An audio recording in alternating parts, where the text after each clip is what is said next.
ಶಾಲೆ ಕಟ್ಟಡ ಬಿದ್ದು ಆಸ್ಪತ್ರೆ ಸೇರಿದಂತಹ ಬಾಲಕನಿಗೆ ಸಿಕ್ಕಿಲ್ಲ ಚಿಕಿತ್ಸೆ ವೆಚ್ಚ 2 ತಿಂಗಳ ಹಿಂದೆ ಬಾಲಕ ಕಾಲು ಮುರಿಕೊಂಡು ಬಿದ್ದಿದ್ದಂಥದ್ದು ಕಿಟಕಿಯಿಂದ ಬಿದ್ದಿರುವಂಥದ್ದು ದೇವನಹಳ್ಳಿ ಕೋಟೆ ಬೀದಿಯಲ್ಲಿರುವಂತಹ ಶಾಲೆ ಬಳಿ ನಡೆದಿದ್ದಂತಹ ಘಟನೆ ಇದಾಗಿತ್ತು.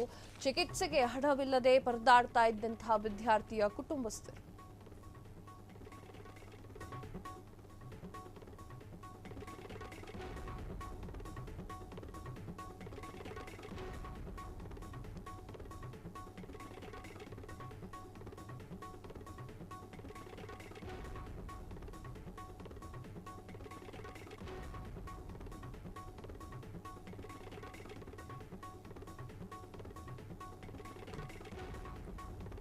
ಶಾಲೆ ಕಟ್ಟಡ ಬಿದ್ದು ಆಸ್ಪತ್ರೆ ಸೇರಿದ ಬಾಲಕನಿಗೆ ಸಿಕ್ಕಿಲ್ಲ ಚಿಕಿತ್ಸೆ ವೆಚ್ಚ 2 ತಿಂಗಳ ಹಿಂದೆ ಬಾಲಕ ಕಾಲು ಮುರಿಕೊಂಡು ಬಿದ್ದಿದ್ದ ಕಿಟಕಿಯ ಸಜ್ಜ ಒಂದು ದೇವನಹಳ್ಳಿ ಕೋಟೆ ಬೀದಿಯಲ್ಲಿ ನಡೆದಂತಹ ಘಟನೆ. ಶಾಲೆಯ ಬಳಿ ನಡೆದಿದ್ದಂತಹ ಘಟನೆ ಇದು. ಚಿಕಿತ್ಸೆಗೆ ಹಣವಿಲ್ಲದೆ ಪರದಾಡ್ತಾ ಇದ್ದಂತಹ ವಿದ್ಯಾರ್ಥಿಯ ಕುಟುಂಬಸ್ಥರು ಖಾಸಗಿ ಆಸ್ಪತ್ರೆಯಲ್ಲಿ ಚಿಕಿತ್ಸೆ ಪಡೆಯುತ್ತಿರುವಂತಹ ವಿದ್ಯಾರ್ಥಿ ದರ್ಶನ್ ಚಿಕಿತ್ಸಾ ವೆಚ್ಚ ಭರಿಸುವುದಾಗಿ ಹೇಳಿಕೆ ನೀಡಿದಂತಹ ಶಿಕ್ಷಣ ಇಲಾಖೆ ಆಸ್ಪತ್ರೆಯ ವೆಚ್ಚ 7 ಲಕ್ಷ ಆದರೆ ಜಿಲ್ಲಾಡಳಿತ ಕೊಟ್ಟಿದ್ದು 2.50 ಲಕ್ಷ. ಚಿಕಿತ್ಸೆಗೆ ಹಣವಿಲ್ಲದೆ ಪರದಾಡ್ತಾ ಇದ್ದಾರೆ ವಿದ್ಯಾರ್ಥಿಯ ಕುಟುಂಬಸ್ಥರಾಗಿರುವಂತಹ ದರ್ಶನ್.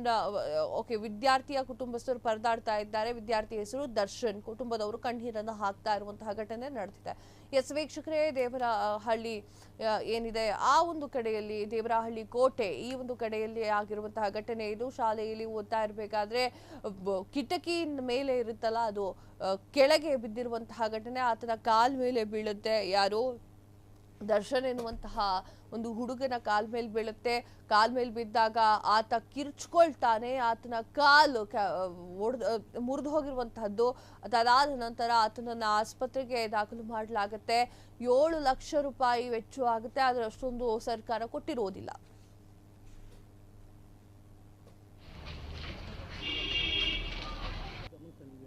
ಎಷ್ಟು ಅಮೌಂಟ್ ಬೇಕು ಮತ್ತು ಏನು ಹೇಳ್ತಾ ಇದ್ದಾರೆ ಅಧಿಕಾರಿಗಳು? ಸರ್, ಈಗಾಗಲೇ 1 ತಿಂಗಳಾಯಿತು. ಬಂದು 2-3 ದಿವಸ ಬಂದು ನೋಡ್ಕೊಂಡು ಹೋದಂಥವ್ರು ಅಧಿಕಾರಿಗಳು ಅವ್ರ ಮೇಲೆ ಇವರು ಹೇಳ್ಕೊಂಬರ್ತಾ ಇದ್ದಾರೆ. ಈಗ ನಾವು DC ಸಾಹೇಬ್ರನ್ನ ಭೇಟಿ ಮಾಡಿ ಇದು ಮಾಡಿದಾಗ ಪುರಸಭೆ ಈಗಾಗಲೇ 2,10,000 ಪೇ ಮಾಡಿದ್ದೆ. ಮತ್ತು 4 ಲಕ್ಷ ಕೊಡೋಕ್ಕೆ ಆಲ್ರೆಡಿ ನಮ್ಮ ಮುಖ್ಯಾಧಿಕಾರಿಗಳು DC ಸಾಹೇಬರು, ನಮ್ಮ ಪುರಸಭೆ ಅಧ್ಯಕ್ಷರು, ಎಲ್ಲ ಸದಸ್ಯರು ಒಪ್ಪಿಗೆ ಕೊಟ್ಟಿದ್ದಾರೆ. ಅದು 4 ಲಕ್ಷ ಕೊಡ್ತೀನಿ ಅಂತ ಇದ್ದಾರೆ. ಮತ್ತು ಇನ್ನು ಉಳಿದಂಥ 3-3.5 ಲಕ್ಷ ಪೇ ಮಾಡಬೇಕು ಅವ್ರು. ಯಾಕಂದರೆ ಈ ಶಿಕ್ಷಣ ಏನೈತೆ ಅವ್ರ ಕಡೆಯಿಂದ ಮಾಡಲೇಬೇಕು. ಅದರಲ್ಲಿ ಆ ಹುಡುಗನಿಗೆ 5 ಬೆಳ್ಳಲ್ಲಿ 3 ಬೆಳ್ಳು ಕಡ್ಡಾಯವಾಗಿ ಇಲ್ಲ, ತೆಗೆದುಬಿಟ್ಟಿದ್ದಾರೆ.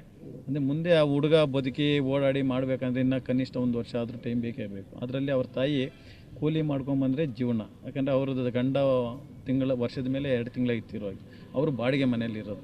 ಹಾಗಾಗಿ ಅವ್ರಿಗೆ ನಾವು ಕೇಳ್ಕೊಳೋದಿಷ್ಟೇ, ಅದು ಅಧಿಕಾರಿಗಳಾಗಿರ್ಬೋದು, ಸರ್ಕಾರ ಆಗಿರ್ಬೋದು, ಈಗಾಗಲೇ ಏನು ಬಿಲ್ ಕೊಡ್ತೀನಿ ಅಂತೆಲ್ಲ ಮುಂದಿರ್ಸ್ತಾವ್ರೆ, ಓಡಾಡ್ತಾರೆ. ಅದು ಬೇಗ ಮಾಡಬೇಕಾದ್ರೆ 3 ದಿವಸದಿಂದ ಆ ಮಗುಗೆ ಟ್ರೀಟ್ಮೆಂಟ್ ಇಲ್ಲ. ಅಲ್ಲಿ ಆ ತಾಯಿಗೆ ಊಟಕ್ಕೆ ಕೂಡ ಅವರು ಹತ್ಕೊಂಡು ಫೋನ್ ಮಾಡ್ತಾರೆ. ಆಲ್ರೆಡಿ DC ಸಾಹೇಬ್ರಿಗೂ ಫೋನ್ ಮಾಡಿ ಆಲ್ರೆಡಿ ಮಾತಾಡಿದ್ದಾರೆ.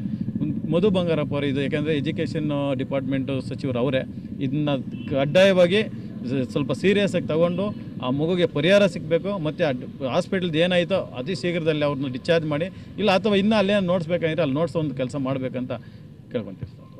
ಅವ್ರು ಕಟ್ಟಲ್ಲ ಅಂತ ಹೇಳ್ತಿದ್ದಾರೆ. ಅದರಿಂದ ಬಿಲ್ ಕಟ್ಟಿದ್ರೆ ಅವ್ನು ಡಿಸ್ಚಾರ್ಜ್ ಮಾಡ್ತಾರೆ. ಇಲ್ಲಾಂದರೆ ಹಾಸ್ಪಿಟಲ್ ಡಾಕ್ಟರ್ ಏನು ಹೇಳ್ತಿದ್ದಾರೆ ಅಂದರೆ ಇನ್ಫೆಕ್ಷನ್ ಆಗುತ್ತೆ ಅವ್ನಿಗೆ. ಇದೇ ಥರ ಬಿಟ್ಟರೆ ನೀವು ಇಲ್ಲೇ ಇಟ್ಕೊಂಡಿದ್ರೆ ಇನ್ಫೆಕ್ಷನ್ ಆಗುತ್ತೆ, ಆದಷ್ಟು ಬೇಗ ಡಿಸ್ಚಾರ್ಜ್ ಮಾಡಿ ಮನೆ ಕರ್ಕೊಂಡು ಹೋಗಿ ಅಂತ ಹೇಳ್ತಿದ್ದಾರೆ. ಬಟ್ ಅಲ್ಲಿ ಬಿಲ್ ಕ್ಲಿಯರ್ ಮಾಡಿದ್ರೆ ಮನೆ ಕರ್ಕೊಂಡು ಹೋಗೋಕ್ಕಾಗುತ್ತೆ. ಸರ್ಕಾರದವರು ವಹಿಸ್ತೀರಿ ಅಂತ ಹೇಳಿದವರು ಇನ್ನೂ ಅದ್ರ ಬಗ್ಗೆ ಏನು ಇದು ಮಾಡ್ತಿಲ್ಲ. ಅಮೌಂಟ್ ಕಟ್ಟಿಲ್ಲ ಸರ್. ಇನ್ನು ಎಷ್ಟು ಅಮೌಂಟ್ ಕೊಡಬೇಕು ಈಗ? ಸರ್ ಇನ್ನು 9 ಲಕ್ಷ ಅಮೌಂಟ್ ಕಟ್ಟಿದ್ದೀರಾ ನೀವು? ಸರ್ 2 ಲಕ್ಷ ಕಟ್ಟಿದ್ದಾರೆ. ಇನ್ನು 9 ಲಕ್ಷ ಕಟ್ಟಬೇಕಾಗುತ್ತೆ. ಈಗ ಟ್ರೀಟ್ಮೆಂಟ್ಗೆ ಯಾವ ರೀತಿ? ಕ್ಷಣ ಕ್ಷಣದ ಸುದ್ದಿಗಳಿಗಾಗಿ ಫ್ರೀಡಂ ಟಿವಿ ಸಬ್ಸ್ಕ್ರೈಬ್ ಮಾಡಿ, ಲೈಕ್ ಮಾಡಿ ಹಾಗೂ ಫಾಲೋ ಮಾಡಿ. ಹೊಸ ಸುದ್ದಿಗಳ ನೋಟಿಫಿಕೇಶನ್ಗಾಗಿ ಬೆಲ್ ಐಕಾನ್ ಮೇಲೆ ಕ್ಲಿಕ್ ಮಾಡಿ.